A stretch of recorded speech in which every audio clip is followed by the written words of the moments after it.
APMC कंगराळीला लागूनच असलेल्या मार्कंडेय नदीपात्रातील जुने पूल पाण्याखाली गेला आहे। धरण पाणलोट क्षेत्रामध्ये सतत होणाऱ्या मुसळधार पावसामुळे या नदीपात्राचं पाणी वाढलेलं आहे। त्यातच आता हिडकल जलाशयाचे 3 दरवाजे खुले करून पाणी विसर्जन केलं जात आहे। त्यामुळे आणखीनच भर पडली आहे।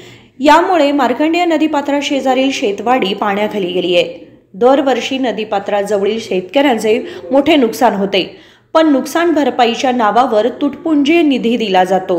यामुळे शेतकरी अडचणीत असल्याचे एका शेतकऱ्याने सांगितले। आमच्या गावच्या बाजूला मार्कंडेय नदी आहे, त्याला आता पूर भरपूर आलेला आहे।